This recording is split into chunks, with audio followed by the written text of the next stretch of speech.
네, 안녕하세요. 네, 오늘 준비한 내용은 2024학년도 대입 예비 고1 대상으로 설명회를 준비를 했습니다.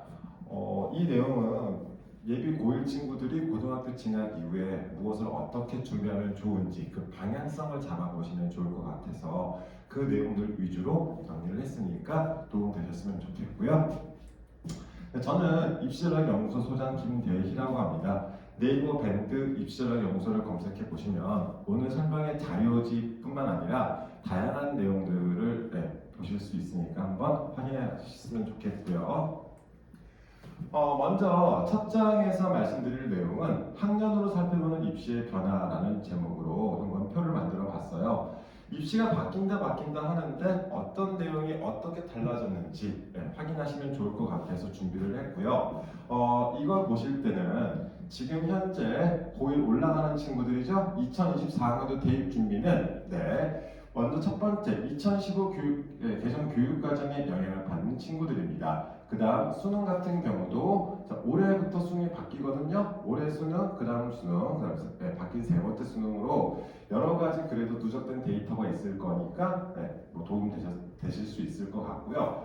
고등학교 올라가서 내신 같은 경우에 대해서도요. 1학년 때 배우는 공통 과목들은 상대평가로, 그 다음 2, 3학년 때 배우는 일반 선택 과목은 역시 내신이 상대평가로 등급이 산출되고요. 진로 선택 과목 같은 경우는 절대평가로 산출이 됩니다. 상대평가, 절대평가 이거는 쉽게 말씀드려서 상대평가는 국민이 알고 계시는 숫자 등급이에요. 1등급부터 9등급까지 석차에 의해서 내가 몇 등인지에 따라서 나뉘어지는 상대평가로 이 내신이 산출되는 과목들이 있고요.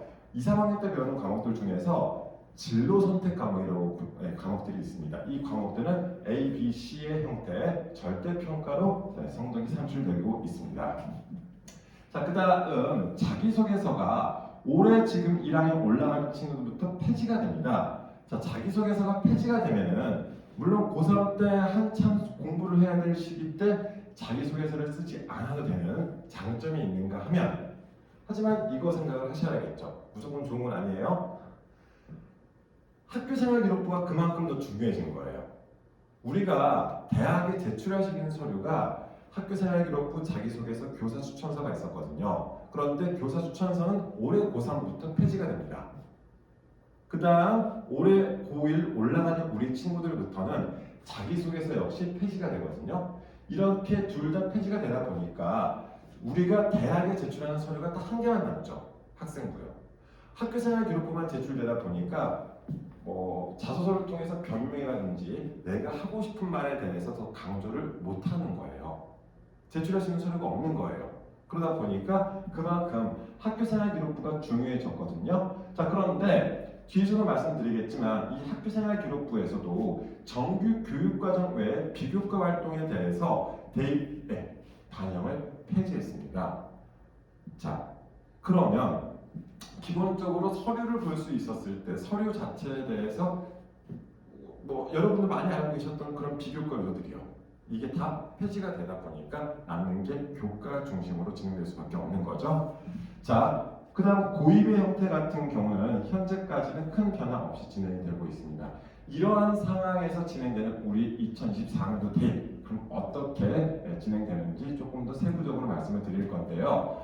아쉽게도 중3 때 대입 정책이 발표가 되고요. 세부적인 내용들은 이렇게 순차적으로 발표가 돼요. 우리 친구들이 고등학교 1학년 때 입학을 해서 8월 달이 되면요. 대입 전형 기본 사항이라고 해서 여러 가지 기본적인 내용들이 발표가 될 것입니다. 지금까지는 발표된 게 없다는 거예요. 그 다음, 우리가 인원들에 대해서 이야기하잖아요. 그런 인원들 같은 경우도 고2가 되어서야지 각 대학별로 대입 전형 시행 계획이라는 게 발표가 돼요. 그것에 따라서 대략적인 형태의 내용들이 나오게 되겠고요. 최종적인 수시 모집 요강 이거는 4월 달에 발표가 됩니다. 언제요? 고3 4월 달이요. 자, 그러면 우리가 우리한테 있어서의 대입 자료는 최종적인 대입 자료는 결국 고3 4월 달에 나오거든요. 그럼 1학년 때부터 준비 어떻게 나가면 좋을까요? 차근차근 자기가 할 수 있는 범위 내에서 즉 우선은 성적 그리고 학교생활 기록부를 중심으로 챙겨 나가는 수밖에 없다는 거예요. 자, 여기서 또 하나 강조하고 싶은 게 자, 우리 친구들이 성적이 하나둘씩 나오기 시작을 하잖아요. 첫 번째 중간고사 치고 뭐 학기 말 돼서 뭐 내신 등급 나오고 이러면은 무슨 생각들을 하냐면요. 자기가 미리 먼저 전형을 결정을 해요. 나는 학생부 교과로 갈 거야. 나는 학생부 종합으로 갈 거야. 난 논술 준비할 거야. 자, 이런 전형들은 수시 원서를 쓸 때 결정하시면 됩니다. 그때까지는 자기가 할 수 있는 범주 안에서 자기가 할 수 있는 최대한의 노력을 다 해야지 더 좋은, 그러니까 나한테 유리한 걸 찾아야 되잖아요. 나한테 유리한 게 뭔지는 고3 수시 원서를 쓸 때 결정하시면 되고요. 자기 혼자 미리 결정해서 자기한테 주어진 카드를 포기하지 마세요. 학생부 교과도 학생부 종합도 논술도 아직은 다 가지고 있는 카드라고 생각하시면서 준비해 나가셨으면 좋겠고요. 또 하나 말씀드리고 싶은 게 수시 정시 이렇게 했었을 때 보통 친구들이요, 아마 여기 학부모님들 다 한 번씩 경험하실 거예요. 우리 아이가 고등학교 입학 이후에 첫 번째 중간고사를 치고 집에 와서 채점을 한 뒤에 아빠 엄마를 붙잡고 이렇게 얘기합니다. 왠지 나 정시로 대학 가야 될 것 같아 라고. 거기에 낚이면 안 돼요. 거기에 낚이셔가지고 그래 우리 한번 정시를 한번 해보자.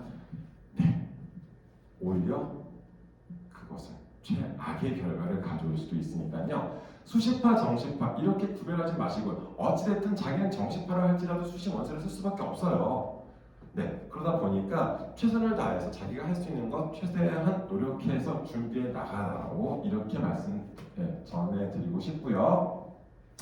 자, 고등학교에 입학하고 나서 1년에 대해서 한번 말씀을 드릴게요. 자, 3월 달에 입학 이후에 모의고사를 치르게 됩니다. 자, 입학하고 나서 교육청마다 약간의 차이는 있겠지만, 자, 올해 같은 경우는 3월 25일 날 모의고사를 치르게 돼요. 이 3월 달 첫 번째 모의고사의 범위는 중학교 전 과정에 대한 내용으로서 모의고사를 치르게 되겠고요.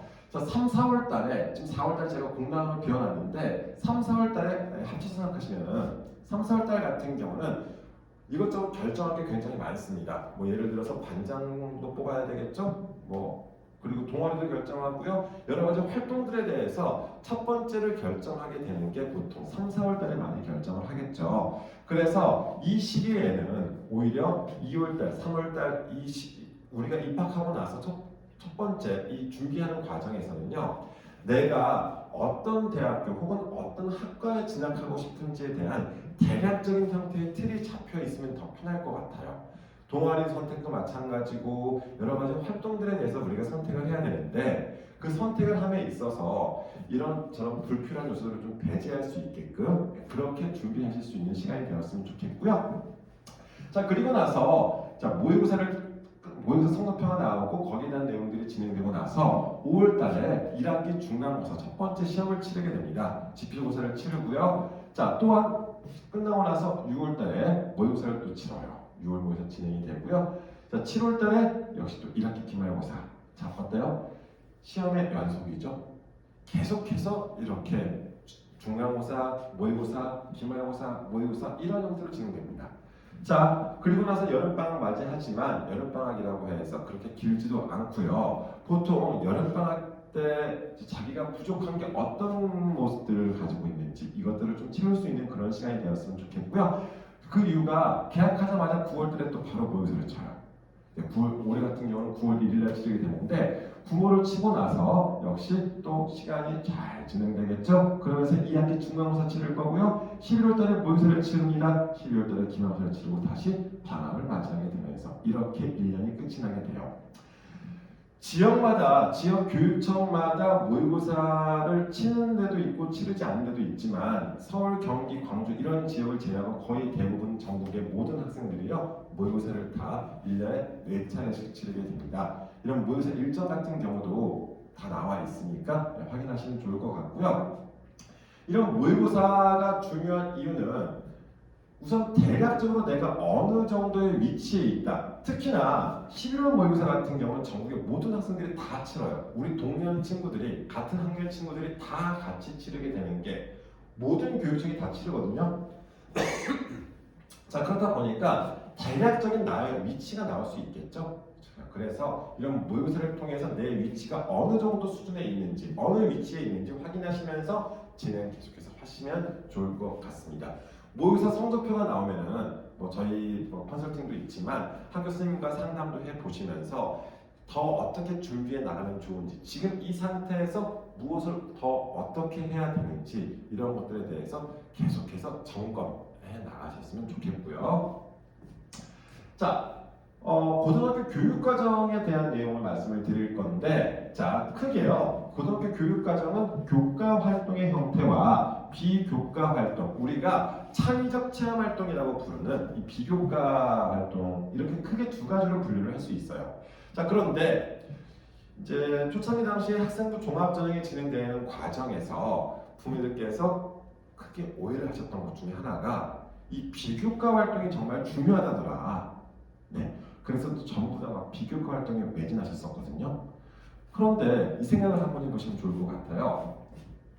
자, 우리가 고등학교 제한을 하면서요, 이제 그 한 수업 단위, 이거를 수업 한 시간을 단위로 봤었을 때 전체 총 이수 단위가 204단위 정도가 나와요. 자, 그런데 204단위 중에서 고등학교 1, 2, 3학년 동안 교과 활동이 180단위가 되고요. 창체 활동, 즉 비교과 활동 같은 경우는 24단위예요. 자, 어떤 게 더 비중이 높죠? 당연히 교과 쪽이죠. 우리가 비교과 활동을 하지 말라라고는 이야기 안 할게요. 하지만 더 중요시 여겨야 될 게 교과 활동이라는 이야기. 이거는 꼭 드리고 싶어서요. 수업이에요, 수업. 자, 수업에 먼저 집중하시면서 그럼 보통 교과, 전문 교과 이것도 뭐냐? 보통 교과는요, 1학년 때 배우는 공통 과목이 있습니다. 그 다음 고2, 3때 선택 과목 형태로서 일반 선택 과목이 있고요, 진로 선택 과목이 있어요. 학교마다 개설 과목이 다 달라요. 자, 이것을 매년 선택하는 학교들도 있고요. 1학년 때 교육과정, 자, 우리가 입학하고 나면, 고등학교 입학하고 나면은 3년간 교육과정 편성표가 있어요. 학교 홈페이지라든지 혹은 학교에서 나누어 주시는 그런 자료를 보시게 되면은 3개년 교육과정 편성표 같은 게 나오거든요. 그러면 1학년 때 무슨 과목을 배우고 2학년, 3학년 때는 무슨 과목을 배우는지 혹은 어떻게 선택할 수 있는지 대략적인 틀을 잡아보실 수 있습니다. 그래서 그렇게 선택해서 진행하고요. 전문교과 같은 경우는 전문교과 1, 2가 있는데, 자, 이 전문교과 1, 2는 특성화고라던가 특목고에서 진행하는 그런 과목이고, 일반고 같은 경우는 여기에서 보통교과에서 대부분 다 끝이 나고요. 자, 일반고에서는 전문교과도 진로 선택 과목의 영역에 포함되기 때문에, 자, 앞에서 말씀드렸었죠. 공통 과목과 일반 선택 과목 같은 경우는 내신 성적을 산출할 때 상대평가 등급으로, 즉 숫자 등급 1등급, 2등급 이러한 형태로 산출하는 데 비해서 진로 선택 과목 같은 경우는요, 교과 성적을 산출할 때 절대평가로 A, B, C 이러한 형태로 산출한다. 이렇게 봐주시면서 보시면 좋을 것 같고요. 세부적인 과목들이에요. 자, 1학년 때 배우는 공통 과목입니다. 국어, 수학, 영어, 한국사, 통합사회, 통합과. 이게 2015 개정 교육과정의 첫 번째 포인트라고 보시면 좋을 것 같아요. 기존에 2015 개정 교육과정 전에는요, 각 고등학교마다 그 교장선생님 재량에 의해서 배우는 과목이 다 달랐었어요. 모든 과목을 선택했었거든요. 그러다 보니까 어떤 고등학교에서는 입학하자마자 얘는 인문 계열이야, 얘는 자연 계열이야 해서 과목 편성이 달랐었습니다. 자, 하지만 지금 우리 2015 개정 교육과정 형태의 친구들은요, 고등학교 1학년 때 모두 다 이 과목들을 배우게 돼요. 이 중에서 국어, 수학, 영어, 한국사, 통합사회, 통합과학 이 과목들은 내신 성적을 상대평가 등급으로 산출을 하고요. 과학탐구실험 가로쳐주세요. 이 과학탐구실험은 진로 선택 과목처럼 공통 과목이긴 하지만 내신 성적 산출을 할 때 A, B, C 성취도만 평가를 하고 있습니다. 자, 그 다음 고등학교 2, 3학년 때 배우는 선택 과목들 굉장히 많죠? 이 중에서 이쪽 영역에 있는 일반 선택 과목 같은 경우는 내신 성적을 산출할 때 상대평가 등급으로 산출하는 과목입니다. 그리고 이 과목들은요, 수능 선택 과목에 들어가고요. 그 다음 진로 선택 과목 같은 경우는 절대평가 형태로 등급을 산출합니다. 자, 그러면서 여기서 기하라던가 수학에서 기하, 그 다음 과학탐구에서 물리학2, 화학2, 생명과학2, 지구과학2 이런 2 과목 같은 경우는 내신 성적을 산출할 때는 진로 선택 과목이지만 수능 선택 과목에도 포함되어져 있다. 이런 정도만 파악해 두시면 좋을 것 같고요. 이런 과목 선택 같은 경우에 대해서도 우리가 진로라던가 무슨 학과로 진학하는지 이런 것들에 따라서 또 생각을 하셔야 되는 거 이렇게 말씀드리고요. 자, 이 표가 뭐냐면요. 제가 계속 앞에서부터 지금 상대평가, 등급, 절대평가 이렇게 말씀드렸던 그런 처리 방식 표예요. 공통과목은 석차 등급 제공하죠. 일반 선택 과목은 석차 등급 제공하지만 예체능 과목이라던가 그 다음 진로 선택 과목 같은 경우 이런 과목들은 석차 등급이 제공되지 않습니다. 이렇게 파악해 두시면 좋겠고요. 자, 그래서 학교생활기록부를 보시게 되면은 중학교 때 학교생활기록부 성적 평가하는 거죠. 자, 어떻게 나왔었어요? 성취도, 수강자 수, 원점수, 과목평균, 표준편차 나왔었고요. 이게 끝이었었어요. 그러면 고등학교 올라가면 뭐가 달라지느냐? 우선 단위수가 들어갑니다. 단위수는 쉽게 말씀드려서 일주일에 몇 시간 수업이 들었는지 생각하시면 돼요. 우리가 영수가 중요하다고 하는 게 단위수가 높기 때문에 그렇거든요. 일주일에 수업 시간이 많잖아요. 대학마다 이수 단위를 반영하는 대학들이 있어요. 그렇기 때문에 이 단위수 높은 과목 중심으로 공부하셔야겠죠. 원점수, 과목평균, 표준편차 제공하고요. 성취도, 수강자 수 똑같이 제공하지만 고등학교 내신에서 일반 선택 과목까지는요. 얘가 중요하지 않습니다. 성취도 중요하지 않고요. 오히려 공통 과목과 일반 선택 과목 같은 경우는 이 석차 등급을 중요시 여기시면 좋겠습니다. 석차 등급을 가지고 대입해서 내신을 산출하게 되거든요. 반면 자, 진로 선택 과목 같은 경우는요. 다 똑같이 제공이 돼요. 단위수, 원점수, 과목평균. 하지만 표준 편차가 제공되지 않고요. 성취도, 여기서는 성취도가 중요합니다. 자, 체크해 두시면 좋겠죠? 공통 과목과 일반 선택 과목 같은 경우는 석차 등급이 중요하다더라. 그 다음 진로 선택 과목 같은 경우는 뭐가 중요하다고요? 성취도가 중요하다. 이렇게 파악하시면서 내신 관리를 도와주시면 좋겠습니다. 자, 그러면 한 학기의 성적이 어떻게 나오는지 제가 처음에 말씀드렸지만 우리 친구들 보통 중간고사 치고 집에 오면은 내신 포기하려고 하거든요. 제발 포기하지 마시고 내신은 끝까지 챙기셔야 되는 겁니다. 그러면 자, 이 한 학기의 내신 교과 성적이 어떻게 나오냐면요. 지필고사, 두 차례 지필고사와 수행평가 등으로 진행이 되는데 이것은 학교마다 혹은 과목마다 비율이 조금씩 달라요. 어떤 학교는 지필고사가 비율이 한 40%, 수행평가 60% 나오는 학교도 있었고요. 보통 30, 30, 40, 중간고사 30, 기말고사 30, 수행평가 40 이렇게도 나오거든요. 이거는 역시 입학 이후에 확인하셔야 되거든요. 입학 이후에 학교 알림이라던가 혹은 학교 홈페이지에 나와 있어요. 이렇게 해서 각각 비율이 어떻게 되는지 내가 어떤 것을 더 중요시 여기면서 준비를 해야 되는지 파악하시면 좋겠는데 자, 여기서는요 그냥 단순하게 이렇게만 말씀드릴게요. A 학교 같은 경우가 1차 지필고사 즉 중간고사 비율이 30%, 2차 기말고사 비율이 30%고 수행평가가 40%인 학교가 있다고 할게요. 예를 들어 설명을 드리는 거예요. 자, 이런 과목에서 중간고사는 이 친구가요 80점 받았습니다. 그 다음 기말고사 100점 받았어요. 와, 그럼 우리 아이가 80 더하기 100 나누기 2 그래서 90점? 이게 아니라는 거 지금 말씀을 드리는 거예요. 자, 우리 아이가 80점 맞았습니다. 중간고사. 그럼 80점 맞았다 이렇게 생각하시는 게 아니라 비율이 몇 프로예요? 30%죠. 그러면 24점을 획득했다고 생각을 하세요. 차라리. 기말고사 100점 받았습니다. 그럼 몇 점 획득한 거죠? 30점 획득한 거예요. 그래서 자, 지필고사에서 54점을 획득한 이 친구가요. 수행평가 비중 40%예요. 자, 수행평가 90점 받았습니다. 36점 획득을 했죠. 자, 그러면 이 세 점수를 다 더해보세요. 몇 점 나오죠? 90점이 나왔습니다. 이렇게 해서 원점수가 산출이 됐어요. 자, 원점수 산출 90점. 중학교에서 봤었을 때는 우리 뭐 나왔어요? 90점이면 A 나오죠. 고등학교 똑같이 A 나와요. 자, 그러면 여기까지 나온다라는 거. 원점수 90점, 성취도 A 여기까지 나시죠. 그런데 고등학교 올라가면 뭐가 나오죠? 석차 등급이 나오죠.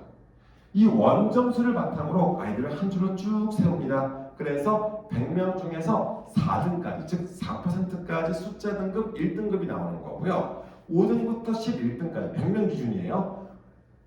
5등부터 11등까지 2등급이 나오는 거고 각 과목마다 석차 등급이 산출이 되게 됩니다. 자, 이 구조 이해 가시죠? 중학교 때도 마찬가지예요. 중학교 때 우리 아이들이 성적 받아오는 거 생각하시면요. 그냥 기말고사까지 뭐 중간고사, 기말고사 잘 봐서 성적 받아오고 이게 아니라 중간, 기말, 수행평가의 합산의 형태로 성적이 산출된다. 이렇게 생각하시면 훨씬 더 이해가 편하실 거예요. 자, 이번에는 과목 선택에 대해서 한번 말씀을 드릴게요. 자, 이게 뭐냐면요. 아까 앞에서 교육과정에 대해서 말씀을 드렸었을 때 자, 1학년 때는 다 같이 공통 과목을 배웁니다. 자, 그런데 고2, 고3 올라가면서 선택 과목들이 나오잖아요. 이 선택 과목들을 보통 언제 선택을 하느냐? 첫 번째, 선택 과목 수요 조사는요. 고등학교 1학년 1학기 때 보통 진행을 하더라고요. 고등학교 1학년 1학기 때 선택 과목 수요 조사가 진행이 되고요. 자, 그걸 바탕으로 해서 최종적인 선택은 1학년 2학기 때 과목들을 선택을 하게 돼요. 자, 그런데 뭐 학교마다 이것도 상황이 다 달라요. 뭐 어떻게 국어, 영어, 수학 중에서 둘 중에 하나 택 1. 그래서 뭐 고전 읽기, 영어권 문학을 선택하느냐, 아니면 미적분을 선택하느냐 이런 식으로 해서 학교마다 다 구성이 다르거든요. 제발 이 과목을 선택할 때도요. 이게 무슨 과목이다에 대해서 제목만 보고 선택하지 마시고 제발 제목만 가지고 선택하면 힘들어요. 이 인터넷 검색 조금만 해보시면 뭐 저희 밴드도 다 올려져 있지만 인터넷 검색 조금만 해보시면요 선택 과목 가이드북 혹은 선택 과목 소개서 이런 자료들이 굉장히 많이 나와 있습니다. 최소한 한두 번 정도를 보시면서 뭐 교육부, 교육청, 대학교 여러 기관들에서 이런 선택 과목 가이드북들 다 지금 발간되어져 있거든요. 한두 번 정도 이게 무슨 과목이다 어떤 내용들을 배우는구나 이 정도라도 파악하시면서 나한테 맞다 안 맞다 혹은 내가 진학하고 싶은 학과와 연관성이 있다 없다 이런 것들까지 생각하시면서 선택하시면 좋겠습니다. 그리고 선택은요 그래도 내가 점수가 잘 나오는 과목 선택하는 게 좋겠죠. 보통 친구들이 어떻게 선택하냐면 애들이 많이 선택하는 과목 그리고 자기가 하기 싫은 것만 먼저 생각을 하더라고요. 자, 여기서도 다시 한번 말씀드리지만 어느 정도의 과목에 대해서 먼저 파악을 하고 나서 선택하시는 것이 좋다는 말씀 드리고 싶고요. 이 표가 뭐냐면요. 하도 문의가 많고 어떤 과목 선택하면 좋아요? 저 의대 갈 건데 뭐 선택해야 돼요? 뭐 이런 친구들 되게 많아서 저도 한번 그냥 나름 정리를 해봤어요. 저도 출처는요, 제 머릿속에서 나오는 게 아니라, 저도 출처는 교육부 과목 선택 빌라잡이라던가, 광주광역시 교육청 교육과정 안내서, 이번에 부산에서도 나왔고, 여러 지역 교육청에서 이런 자료들 나와서, 그걸 바탕으로 한번 정리를 해봤습니다. 저도 좀 겁이 많아가지고요, 위에 붙여놨죠? 필수 이수 과목이 아니라, 계열별 권장 선택 과목이다. 도저히 선택하기 힘들다라면 이렇게 생각하시면서 참고하셨으면 좋겠습니다. 선택 과목의 정답은 따로 없어요. 그런데 우선은 일반 선택 과목 같은 경우는 석차 등급으로 선출되는 성적이다 보니까 내가 성적을 더 잘 받을 수 있어야 되겠죠. 진로 선택 과목 같은 경우는 선택을 하실 때 내가 진학하고 싶은 희망 학과, 희망 전공과 연계하는 방향이 가장 좋고요. 이렇게 라인 잡으시면서 선택해 나가시면 좋겠습니다. 자, 여기에서 한 가지 짚고 넘어가고 싶은 게 이런 선택도 해야 되고 지금 아이들한테 2015 개정 교육과정의 두 번째 특징 중에 하나가 두 번째 특징이 뭐냐면은 선택 자율권이 되게 확대됐다 이렇게 생각하시면 좋아요. 자, 그런데 이 생각 한번 해보실래요? 뭘 알아야지 선택을 하죠. 그래서 자, 이런 여러 가지 선택의 순간이 왔었을 때 한번 같이 고민해 보셨으면 좋겠다는 생각에 한번 정리를 해봤습니다. 자, 입시가 도대체 뭘까요? 말 그대로 입학 시험이에요. 그럼 입학 시험의 주체가 누구예요? 누가 선발을 하죠? 대입은 당연히 대학교에서 선발하는 겁니다. 교육부에서 판을 깔아놓고요. 교육부에서 여러 가지 교육 제도 이런 것들을 판을 깔아놓고 나서 대학이 거기에서 전형을 설계를 하는 거고요. 자기 대학에 올 그런 우수한 학생들을 선발하는 게 입시라고 생각하시면 좋을 것 같아요. 그러면 뭐를 잘 알아야 돼요? 입시를 잘 알기 위해서는 역시 대학교 홈페이지를 자주 털어보셔야 됩니다. 대학교 홈페이지 들어가시면 굉장히 많은 자료들이 나와 있어요. 전형 자료들, 뭐 전형 계획, 모집, 요강 이런 것들뿐만 아니라 대학교 자체적으로 학생부 종합전형 가이드북, 논술 가이드북, 입학 가이드북 여러 가지 가이드북들 되게 잘 나와져 있거든요. 혹은 이런 자료들도 뭐 순차적으로 나오기도 하니까 아직 자료가 없더라. 그러면요. 무슨 과가 있는지, 그 대학교에 무슨 학과가 있는지, 그 학과에서는 무슨 과목들을 배우고 어떻게 공부를 하는지 이런 것들이라도 먼저 좀 파악을 해 보셔야 돼요. 그래야지 어떤 학생들을 선발하는지 우리가 거기에 맞춰서 준비할 수 있잖아요. 자, 그러면서 항상 이것도 설명이나 컨설팅 때마다 말씀드리는 건데 대학교 진학 목적이 뭐예요? 공식적인 거. 물론 뭐 취직 잘 되고 이러면 좋겠지만 공식적인 목적은 대학 진학 이후에 계속 공부를 해 나간다 이거잖아요. 나는 그 학과에 진학해서 근데 이게 문제가 우리 친구들이 대부분 잘못된 생각을 하고 있는 게 자꾸 취업 자소서를 준비를 하더라고요. 자소서를 써오는 친구들 보면은요 물리학과에 진학하는 친구가 이미 물리적으로 완성이 돼 있대요. 말이 안 되잖아요. 물리학과에 진학하는 목적이 뭐예요? 계속해서 그쪽 분야를 공부해 나가고 싶다잖아요. 그렇게 생각하시면서 준비하는 게 첫 번째 생각의 변화가 필요하고 이렇게 말씀드리는 거예요. 대학 진학의 목적, 공식적으로 이야기해서 대학 진학의 목적은 공부입니다. 계속해서 그쪽 분야에 대해서, 그 전공에 대해서 공부해 나가고 싶다. 그러면 그 전공을 공부해 나가고 싶으면요. 그 대학교에 무슨 과가 있는지 알아야겠죠. 두 번째, 그 대학교 그 학과에서 무엇을 가르치는지 파악을 하셔야겠죠. 제가 이 말씀 드리는 이유 생각났어요. 기억하실 수 있겠어요? 전공에 대해서 이야기하고 싶어서 그래요. 전공이라는 것은 우리가 그 전공을 살린다 그렇게 많지 않습니다. 사실상 전공을 살리기는 많이 힘들어요. 특히나 학부 출신들은 전공을 살린다는 건 최소한 석박사급은 돼야지 전공을 살리는 거잖아요. 그럼 전공이 도대체 뭘까요? 그 관심 분야의 확장이라고 생각하시면 좋을 것 같아요. 제가 물리학과에 가고 싶어요. 그럼 물리학과에서 무엇을 배우는지 파악을 했습니다. 무슨 과목들을 배울 것이다.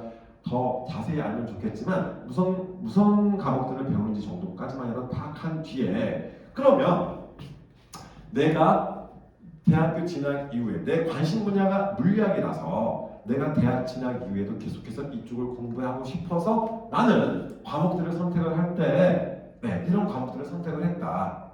스토리가 만들어지잖아요. 과목을 선택할 때도 마찬가지고요. 동아리를 선택할 때도 마찬가지고요. 제가 고등학교 생활하는 대부분의 과정들에서 선택을 할 때 이거를 생각하시면 좋을 것 같아서 말씀드리는 거예요. 대학 진학 이후에 무슨 공부를 하기 위해서 내 관심 분야가 이거다라는 것을 강조하시면 됩니다. 이게 알고 계시는 전공 적합성이라고 생각하시면 돼요. 이미 고등학교 때 모든 걸 완성했다 이렇게 표현하시는 것보다 그쪽 분야를 공부하기 위한 그런 기본을 갖고 있다 이렇게 파악하셔야 된다는 거 말씀을 드리고 싶어서 이번 페이지를 준비했고요. 변화되는 학생부 쪽에 대해서 그러면 자 학생부가 어떻게 달라지길래 기존에 지금 이제 예비 고2, 3 친구들이에요. 예비 고2, 3 친구들의 학교생활 기록부도 달라졌습니다. 자 그런데 우리 예비 고1 이하의 친구들은 어떻게 달라지는지 한번 볼게요. 우선 교과활동, 세부 능력 및 특기사항 같은 경우가 과목당 500자 똑같죠? 자 방과학교 활동 내용 기재하지 않습니다. 그럼 애들 방과학교 안 하셔도 되겠죠? 그 다음 영재 발명교육 실적 대입을 반영하지 않겠다. 불필요한 요소. 그럼 뭐예요? 수업에 충실해라. 학교 수업에 충실하시고 그 다음 수업 시간에 대부분 아까도 앞에서 강조했지만 수업이 정말 중요하다고 말씀드렸습니다. 학교 수업을 통해서 뭔가 출발점이 만들어져야 됩니다. 수업에서 배운 내용을 바탕으로 내가 더 확장해 찾아봤다거나 이런 식으로요. 자, 그래서 학업 역량을 최대한 어필할 수 있게끔 활용하시면 좋겠고요. 두 번째, 행동 특성 및 종합 의견. 이거는요, 중학교 학생부 보시면 나와 있겠지만 맨 마지막 항목에 담임 선생님께서 작성을 1년간의 활동에 대해서 작성을 해주시는 500자 이 글자가 있어요. 자, 그런데 그대로 유지가 되죠, 이거는. 그런데 이렇게 생각하시면 좋습니다. 지금 예비 고3, 즉 올해 대입부터 올해 2022학년도 대입부터요. 교사 추천서가 없어지거든요.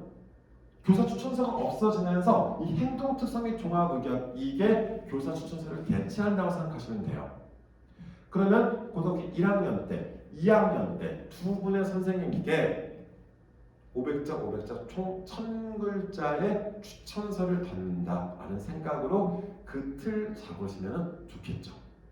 그 다음, 자, 비교과 활동 영역 중에서 창의적 체험 활동 쪽에서 자율활동 같은 경우는 보여줄 수 있는 게 굉장히 많습니다. 학교, 학급 이런 활동들을 의미하는데 뭐 반장이라든지 이런 것들이 다 여기에 해당하는 내용들이거든요. 꼭 임원이 아니더라도 요즘 우리 친구들 보면요. 이 자율활동에다가 학업적인 역량도 많이 집어넣고 있고요. 여기서 혹은 인성을 보여준다거나 아니면 자신의 관심 분야가 어떤 것이다 이런 것들도 어필해도 되는 거예요. 학교 프로그램에 따라서 학교나 우리 학급에서 어떤 활동들이 진행되느냐에 따라서 내가 강조할 수 있는 내용들을 담아내실 수 있습니다. 그렇게 활용하시면 좋겠고요. 자, 동아리 활동 같은 경우도 지금 보시다시피 자, 지금 고2상과도 달라지죠. 우리 예비 고1 친구들부터는 아예 자율 동아리 활동이 대입에 반영되지 않아요. 불필요한 활동 많이 하실 필요 없다는 얘기입니다. 교내 공식 동아리 딱 나한테 맞는 동아리 하나 선택을 하시면 좋은데 동아리 같은 경우 선택의 기준이 뭐냐면요. 나는 의대를 할 거니까 의학 동아리 이게 아니라 관심 분야를 보여줄 수 있으면 좋지만 첫 번째 동아리 선택의 기준은요. 활동이 있는 동아리가 제일 좋겠죠. 학교마다 좀 차이가 있어요. 이거는 어떤 동아리가 좋다 이게 아니라 그 학교에서 뭐 잘 활성화되어져 있는 동아리도 있고요. 인기 동아리가 되겠죠. 혹은 저 만나서 튕겨서 나왔다라고 봤었을 때 뭐 독서 토론 동아리 나쁘지 않고요. 영자 신문사 뭐 여러 가지 다 자기의 자기가 보여주고 싶은 능력, 뭐 학업 역량이나 뭐 인성도 괜찮고 자기 관심 분야도 괜찮고 내가 보여줄 수 있는 분야에 대해서 준비하시면 좋겠고요. 봉사활동 같은 경우도 자 보시다시피 특이사항 미기재입니다. 각 이제 담임 선생님께서 봉사활동에 대한 멘트를 적어주셨는데 이게 기재하지 않거든요. 이제 그다음 개인 봉사활동 실적은 시간이죠. 개인 봉사활동 실적을 대입에 반영하지 않습니다.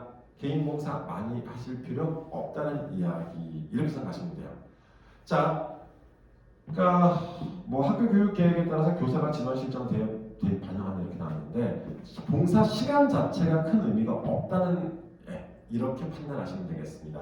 그 시간에 저는 공부하라고 이야기를 합니다. 자, 개인 봉사를 많이 하시지 마시고요. 뭐 저는 개인 봉사 이런 것들보다는 학교 봉사 위주로 참석하시면서 그 시간에 좀 공부를 했으면 좋겠다 이렇게 말씀을 드리는 거고요. 자, 진로 활동 같은 경우도 우리 친구들 장래 희망 쓰고 장래 희망 사유 썼었잖아요. 쓰긴 써요. 작성은 합니다. 200글자까지 해서 장래 희망 쓰고 그 장래 희망을 선택한 희망 사유를 쓰긴 하지만 이게 대입에 반영되지 않는다는 사실.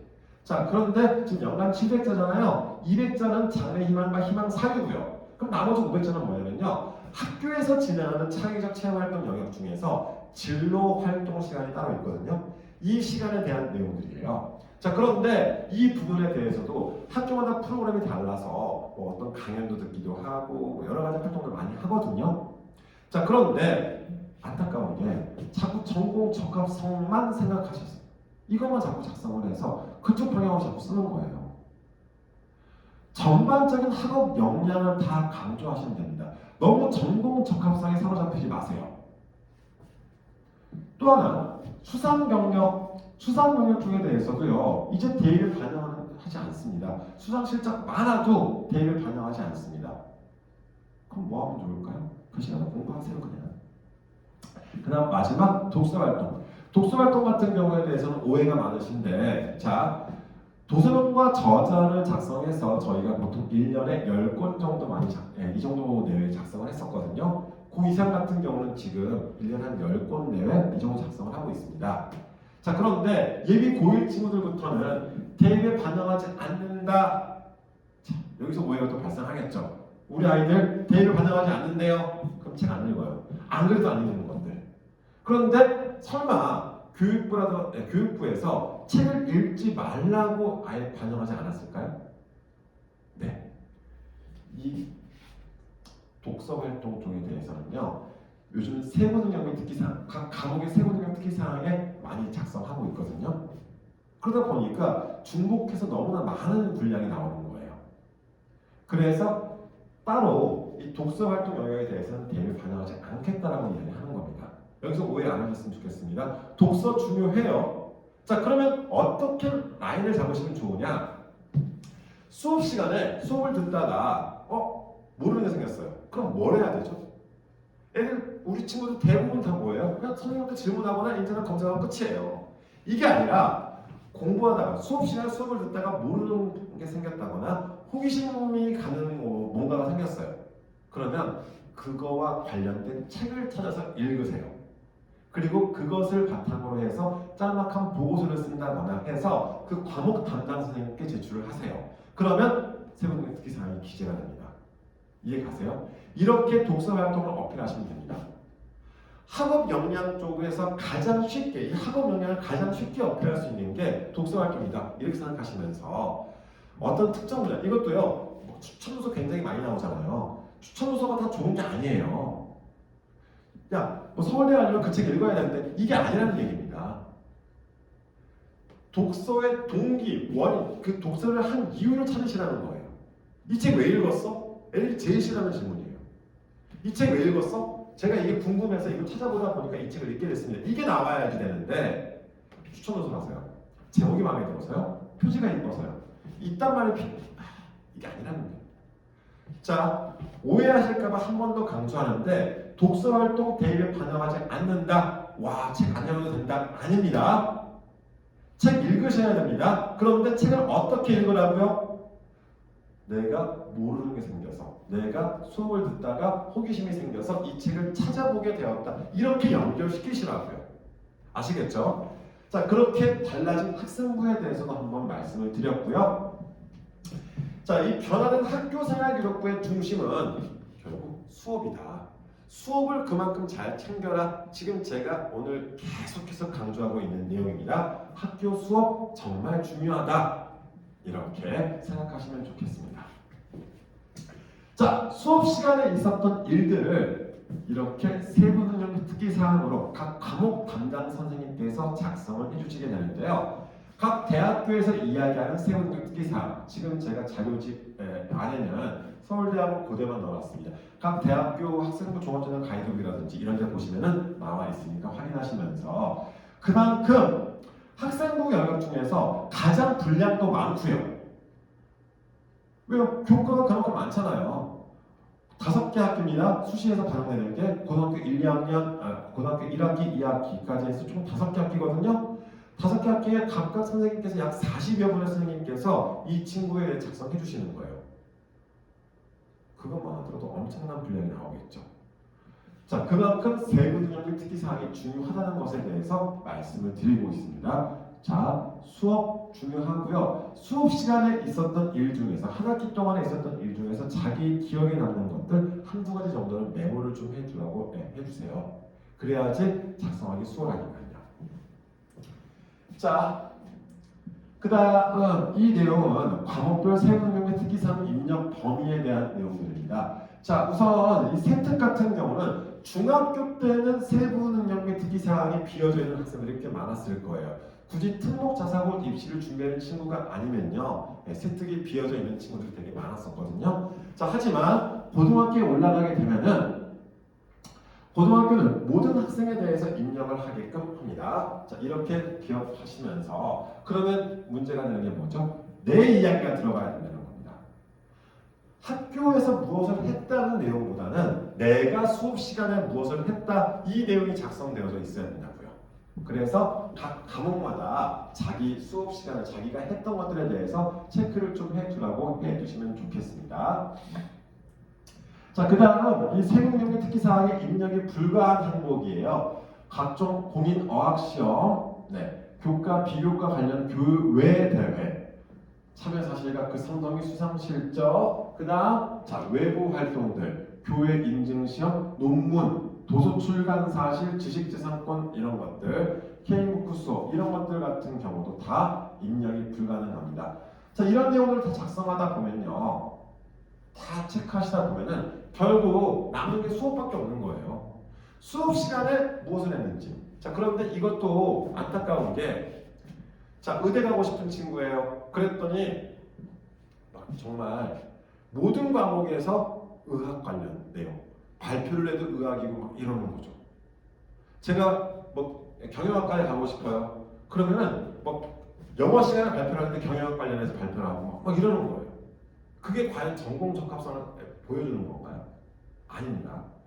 각 과목의 특성에 맞춰서 내 관심 분야를 어필하는 것도 좋긴 하겠지만 그 과목의 특성에 맞춰서 그 과목의 그 과목을 배우는 과정에서 내가 무엇을 성취했는지, 내가 어떤 역량을 더 키웠는지에 대한 내용으로 기재하시면서 전체적으로 나를 보여줄 수 있게끔 만들어주시는 게 좋다는 거.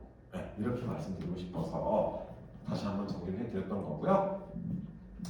그러면 학생부 종합전형에서는 무엇을 확인하고 싶은 걸까요? 보통 이제 대학마다 이것도 조금씩은 차이가 있습니다. 자, 그런데 크게 네 가지 형태라고 보시면 돼요. 학업 역량, 발전 가능성, 전공 적합성, 인성. 자, 이 네 가지 요소. 자, 이 중에서 뭐가 제일 중요하냐고 물어보신다면 저는 얘예요. 학업 역량이요. 왜요? 자, 아까도 말씀드렸죠. 대학에서 학생들을 선발한다는 것은 결국 이거거든요. 우리 학교에서 이 친구가 공부할 만한가, 이걸 보고 싶은 거예요. 더 정확하게 말씀드리면요, 이 친구가 대학 안 그만두고 끝까지 졸업할까, 이거요. 중간에 이탈한 친구들이 워낙 많다는 거예요. 그러다 보니까 수시에서 계속 많이 선발했던 거고요. 자, 다시 한번 말씀을 드리지만 너무 전공 적합성에 사로잡히지 마시고요. 나 인성만 강조할 거예요. 나 무진장 착해. 인성 착함이라고 생각하시면 안 돼요. 그냥 사회성 이렇게 생각하시면 돼요. 자, 그러면 내가 성적이 좀 부족하다. 내가 정말 열심히 노력했는데 내신 성적 정말 안 나왔다. 발전 가능성 쪽으로 어필하시면 되고요. 그래서 우선 메인은 얘가 됐으면 좋겠습니다. 학업 역량. 그리고 난 너희 대학교, 너희 학과에서 공부할 만한 역량을 갖추고 있다는 것을 어필하세요. 조금 부족하다 싶으면은 거기에 대해서 지금 현재 상태는 좀 부족하지만 이렇게 해서 발전 가능성이 많다. 난 더욱더 성장해 나갈 수 있다라는 식으로 정리하시면 됩니다. 그러면서 살짝씩 내 관심이 이쪽이다라는 것을 어필하실 수 있고요. 그런데 너무 여기에 사로잡혀가지고요. 이게 메인이 돼버리면은 학생부 정말 이상해집니다. 그렇게 생각하시면서 정말 수업이 중요하고 그 수업에서 나의 학업 역량 혹은 발전 가능성을 보여주자, 이렇게 생각하시면서 준비하시면 좋겠습니다. 자, 여기까지 말씀을 드렸고요. 자, 그 다음 내용. 자, 제가 이렇게 말씀드린 근거예요. 자, 대학의 고민이랍니다. 이 대학교 자료거든요. 대학에서 제대로 공부할 수 있는 학생은 누구일까? 서울대 학교 자료인데, 서울대 재학생의 수학 능력, 수학 문제 푸는 수학 말고요, 배우는 능력, 수학 능력 중에 가장 큰 문제점은 깊이 있고 논리적이고 통합적인 사고력이 부족하고요, 언어 사용 능력 및 의사소통 능력이 결여되어 있고, 자, 창의성 및 사고의 유형성이 부족이라 생각한다. 자, 왜? 고등학교까지 배운 교과서에서 주로 습득한 지식은 매우 단편적이고, 수학 및 물리학의 기본적인 개념조차 이해하지 못하고, 교과서 이외의 지식과 경험이 상당히 부족하여 사고체계가 제대로 갖추어지지 못한 학생들이 많았다. 뿐만 아니라, 자, 서울대에 갔다는 것은 성적 잘 나오는 친구들이잖아요. 정답 맞추기식의 교육에 성공적으로 적응한 학생들이어서 실패와 좌절을 겪으면 이를 극복하는 능력이 부족하여 어려운 문제는 기피하는 경향이 많다. 고교의 수학, 물리학 시험 문제는 대부분 계산 문제가 많아 이에 익숙한 학생들은 서술형이나 개념을 설명하는 문제는 매우 어려워합니다. 자, 이러한 대학의 고민을 아예 대놓고 이야기를 했습니다. 자, 그래서 그럼 우리가 이 내용을 봤었을 때 나는 이러한 능력들을 갖추고 있다는 것을 어필하자는 거예요. 이게 학업 역량, 즉 다시 쉽게 말씀드려서 너희 대학교, 너희 학과에 진학 이후에 나는 계속해서 공부해 나갈 수 있는 능력이 있다는 거예요. 이해 가세요? 학생부 종합전형 그 서류 준비를 이런 방향으로 하시면 정말 좋다는 거 지금 말씀드리는 거예요. 자, 학생부 종합적인 평가 방법. 이건 서울대학교 자료거든요. 학업 능력, 학업 태도, 학업 외 소양 이 세 가지 영역으로 정리를 합니다. 자, 그럼 뭐가 없어요 지금? 전공 적합성이죠. 너무 전공 적합성에 사로잡히지 말라는 거 지금 말씀을 드리는 거예요. 누가요? 제가 말고 얘네가요. 자, 대학에서 제대로 공부할 수 있는 학생, 학업 능력, 자, 대학교에서 수업을 듣기 위한 능력을 어필을 하셔야 되겠죠. 성적으로 안 보여지는 학업 태도, 내가 공부하는 목적, 내가 공부를 어떻게 나간다 이런 내용들. 몰라, 그때 모르는 게 생겼어요. 아, 나 몰라. 이게 아니라 어떻게 이거를 해결하고자 노력하는지. 다른 말로 도전 정신 이런 거예요. 자, 그리고 나서 학업 외적인 소양, 의사소통 능력이라든지 사회성이라든지 이런 것들이요. 이런 평가가 전체 종합적으로 진행이 된다. 이렇게 파악하시면 좋겠습니다. 다음번에 이 학교생활 기록부에 대해서 세부적으로 한 번 더 설명회를 진행을 할 거예요. 그때 또 자세히 말씀드리겠지만 학교생활 기록부 지금 특히 예비 고1 같은 경우는 우리가 학교생활 기록부를 처음 구경할 수 있는 게 어디냐면요. 최소한 1학기는 마쳐야 되겠죠. 그래야지 부모님들은 나이스에서도 못 보세요. 나이스도 성적밖에 안 올라갑니다. 세운령 특기사항 이런 내용들은 연말이 되어져야지 보여질 수 있을 거예요. 우리 학생들이 구경할 수 있는 것도 1학기 기말고사 끝나고 나서 1학기가 끝나고 나야지 그런 내용들이 일부 올라가거든요. 자, 그럼 어떻게 준비를 하느냐? 내가 기본 틀을 가지고 계속해서 준비해 나가야 된다는 것을 지금 말씀드리는 거예요. 어떤 방향으로요? 이런 방향으로. 아시겠죠? 자, 이제 거의 끝나갑니다. 조금만 더 집중해 주세요. 학교생활 기록부 학업 역량을 어떻게 평가하느냐? 자, 학교생활 기록부는요, 학업 역량을 평가할 수 있는 가장 기본적인 자료입니다. 학업 역량에 들어가는 모든 내용, 즉 교과 성취도, 세분명리 특기사항, 자, 이제 교내 수상과 창체 활동 이런 것들이 다 평가 대상이 된다. 이렇게 파악하시면 되는데 우리 예비 고1 친구들은 교내 수상이 빠지겠죠. 자, 학업 역량 평가 항목 같은 경우는 성적, 과목 이수 단위수, 수강자 수, 자기소개서 우리 또 없어지죠? 지금 그 이상까지 다 생각을 해서 말씀드리는 거예요. 수행평가, 탐구활동, 독서활동, 학년별, 과목별 성취출, 자, 이런 것들이 다 우리 학교생활 기록부에 들어가 있는 이 내용들을 바탕으로 해서 학업 능력, 즉 주어진 여건 내에서 자기의 지적 성취를 위해서 노력하는 과정, 그 다음 결과의 우수성을 종합적으로 평가하겠다. 이 내용이고요. 학업 태도, 공부하다 모르는 게 생길 수 있잖아요. 다음은 왜 공부해요? 계속해서 지금 모르는 게 생기고 찾아보고 이 과정들이 들어가는 겁니다. 이런 식으로 자신의 학업 역량을 최대한 어필할 수 있게끔 그렇게 준비시키시면 좋겠고요. 여기서의 포인트는 그거예요. 다시 한번 너희 대학교, 너희 학과에 진학 이후에 나는 계속해서 공부를 해 나갈 수 있는 역량이 있다는 거죠. 성공적인 대학 수학을 위한 학업 준비도를 어필하시면 된다. 지금 이 말씀을 드리는 거고요. 자, 전공 적합성에 대한 평가. 이것도 문의가 많아서 말씀을 드리는 건데, 자, 진로희망 사항에 당연히 변화 있을 수 있습니다. 그래서 자, 어때요? 진로에 막 학교생활 기록부에 막 작성을 해놨는데 다른 과를 갈 수도 있잖아요.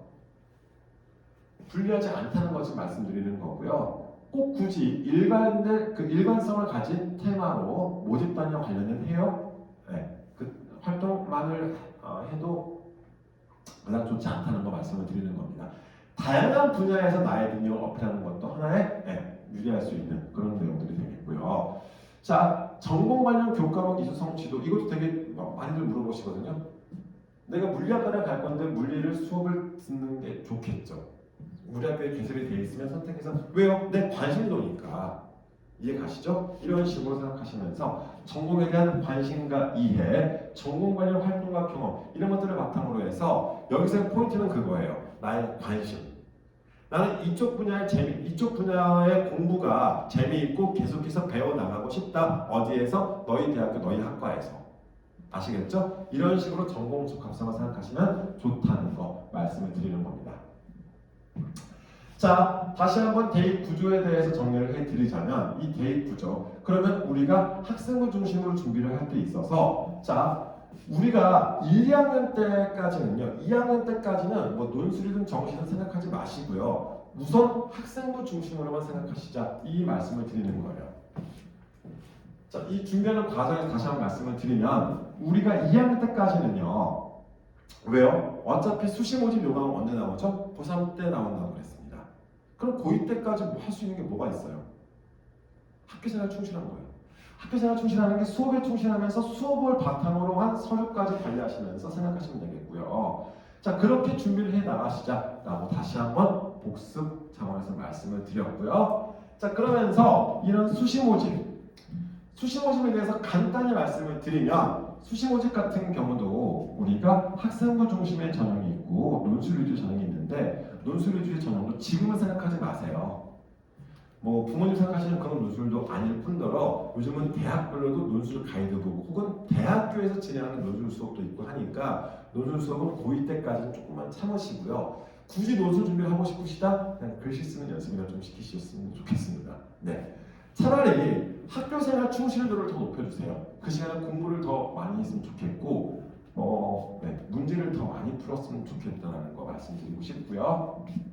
자, 수시 같은 경우는 최대 6회까지 지원이 가능합니다. 6번의 카드가 주어질 거고요. 네, 이런 특수목적대, 경찰대, 육사, 해사, 공사 이런 특수목적대나 산업대 전문대는 6회 지원 횟수에 포함되지 않습니다. 자, 그런데 수시가 우리가 또 생각을 해야 될 게 뭐냐면요.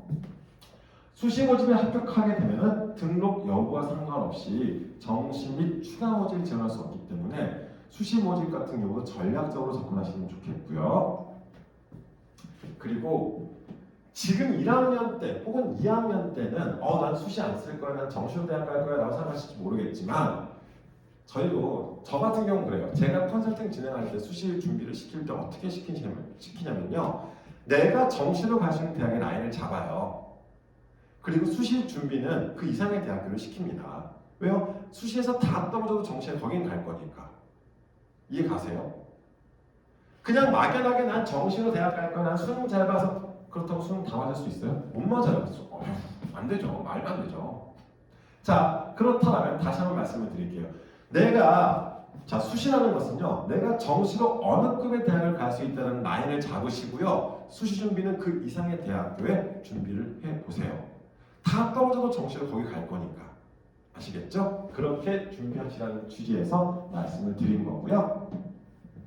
자, 이 마지막으로 간단히 수능 쪽에 대해서 말씀을 드릴게요. 자, 수능 같은 경우는 올해 이제 고3 친구들, 올해 고3 올라가는 친구들이 바뀐 수능을 쳐봐야지 더 정확하게 말씀드릴 수 있겠지만, 달라진 수능 형태에서는 국어와 수학이요, 공통 선택 과목 체제가 됐습니다. 국어 같은 경우는 크게 문제가 안 될 거예요. 공통 과목으로 독서, 문학 이 과목과 함께 화법과 작문, 언어와 매체 둘 중에 하나를 선택해서 수능을 치르게 되는데, 크게 문제가 안 될 겁니다. 그럼 문제는 뭐냐? 수학이요. 수학이 기존의 가형, 나형, 자연계열 친구들은 가형이었었고 인문계열 친구들은 나형을 선택해서 수능을 봤었거든요. 이제 공통과목과 선택과목 체제가 되면서 문과, 이과 할 거 없이 다 같이 공통과목으로 수일을 다 같이 치르게 돼요. 그리고 선택 과목이 확률과 통계, 미적분, 기하 셋 중에 하나를 선택해야 되는데, 자연계열 상위권 대학교 혹은 자연계열 상위권 학과에 지원하고 싶은 친구들은요, 대학에서 지정을 해놨어요. 미적분이든 기하든 둘 중에 하나를 선택해서 수능을 봐야지 그 대학교에 지원이 가능합니다. 그러면 자연계열 친구들은 미적분 기하로 갈 것이고, 인문계열 친구들과 자연계열 하위권 친구들은 확통으로 갈 수 있겠죠. 그런데 선택 과목은요, 8문항이 출제가 됩니다. 그 중에서 2문제가 중간식 단답형은 출제가 되고요. 그러면 전체 30문제 중에서 22문제가 공통문항에서 출제가 된다는 얘기예요. 수일. 그만큼 수일과 수이가 중요하다. 그렇게 생각하시면서 준비시켜 나가셨으면 좋겠고요. 탐구 같은 경우는 약간 달라졌거든요. 탐구도 기존의 인문계열 친구들은 사회탐구 영역에서 2과목 선택했었고, 자연계열 친구들은 과학탐구 영역에서 2과목 선택했었는데, 지금 바뀐 수능에서는요, 탐구 영역 전체 17과목 중에서 자유롭게 2개를 택하도록 합니다. 하지만 역시 자연계열 상위권 대학교 혹은 자연계열 상위권 학과에 진학하고 싶으신 친구들은요, 과학 탐구 영역 2과목을 선택하셔야 돼요. 역시 대학에서 그렇게 지정을 해놨어요. 나는 서울대학교 갈 거야. 난 서울대학교 쓰고 싶어. 자, 서울대학교 지역균형 선발, 수시에서 지준이나 정시에 지원하고 싶은 친구들 같은 경우는 2 과목도 선택을 하셔야 됩니다. 역시 이렇게 생각하시면서 수능 보시면 좋을 것 같고요. 자, 선택 과목에 대해서 수학, 미적분, 기하 중에 택 1 하는 대학교 학과들 정리해놨고요. 과탐 2 과목을 선택해야 되는 학교들 따로 정리를 해놨습니다. 이거는 참고하시면서 대부분 의대나 지방 같은 경우 서울 주요 대학뿐만 아니라 지방의 의대, 약대 뭐 이런 상위권 학과들 있잖아요. 선호도가 높은 이런 학과들 같은 경우는 다 수학, 미적분과 기하 중에 택 1 혹은 과학, 탐구 2 과목 선택이라고 이렇게 생각하시면 좋겠습니다. 그래서 자연계열 상위권 친구들 이렇게 준비해 나가시면 좋겠고요. 자, 마지막으로 수능 성적표 한번 보여드리고 마치도록 할게요. 이게 수능 성적표 예시입니다. 자, 선택 과목 차제가 들어가고요. 수능 성적표에는 원점수가 들어가지 않아요. 표준 점수 100분이 등급만이 제공이 됩니다. 또한 절대평가 형태로 진행되는 한국사, 영어, 그 다음 인문계열 친구들 중에서 제2외 국어 학문이 지금 절대평가로 바뀌었거든요.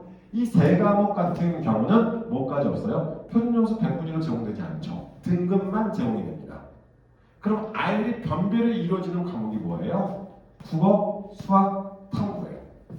자, 영어 당연히 중요합니다. 왜요? 영어 90점 이상 1등급 나와야 되죠. 어우, 저 89점 맞았어요. 2등급이죠. 그런데 어디 가서 우길 수도 없어요. 저 89점이라고. 안 믿어줄 거거든요. 점수가 제공되지 않잖아요. 등급만 제공이 됩니다. 그럼 80점이든 89점이든 똑같은 2등급인 거예요. 얼마나 억울해요? 자, 그래서 영어 당연히 1등급을 목표로 준비하시면 좋겠고요. 자, 한국사는 40점 이상이면 1등급이거든요. 50점 만점 중에 그렇게 준비하시면서 절대평가 과목이 중요하지 않다가 아니라 자, 변별이 되는 과목이 국어, 수학, 탐구다 이렇게 생각하시면서 준비시켜 나가셨으면 좋겠습니다.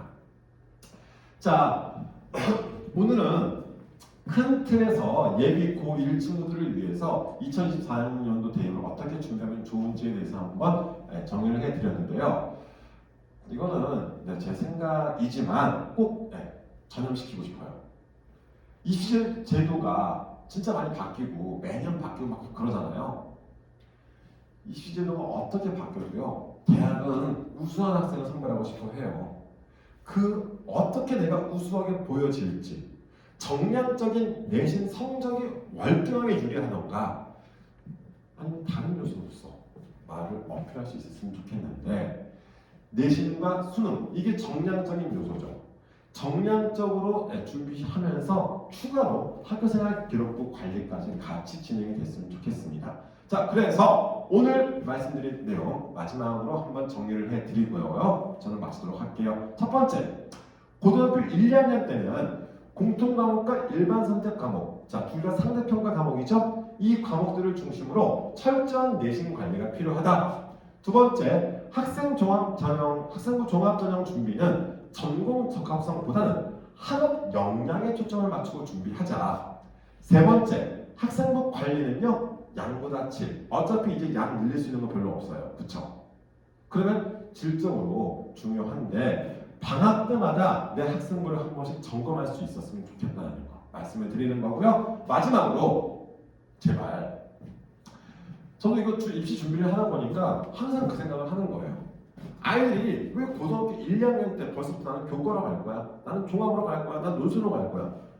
아직 모집 요구안도 나오지 않았는데 왜 자기 멋대로 결정하는지 모르겠어요. 최종적인 결정은 고3 때 수시 원서를 쓸 때 하시면 됩니다. 그 전까지 자기가 할 수 있는 최선을 다해보세요. 포기하지 마시고요. 학생부 교과, 학생부 종합, 논술, 정시 뭐든지 나한테 유리한 거를 만들어야죠. 그리고 나서 최종적인 선택은 그때 가서 하시면 되는 겁니다. 아시겠죠? 자, 그렇게 차근차근 지금부터 준비해 나가시다 보면 원하시는 좋은 결과 만들 수 있을 것입니다. 이렇게 오늘 준비한 내용이 좀 도움 되셨으면 좋겠는데 궁금하신 내용이나 필요하신 게 있으시면은 저희 네이버 밴드의 입시전략 연구소 밴드 보시면은요 이 자료집뿐만 아니라 다른 내용들도 올려놨고 그 밴드에다가 궁금한 거 남겨주시면은 저희가 최대한 빨리 답변 달아드리고 그렇게 진행할 수 있도록 하겠습니다. 오늘 내용이 많이 도움되셨으면 좋겠습니다. 감사합니다.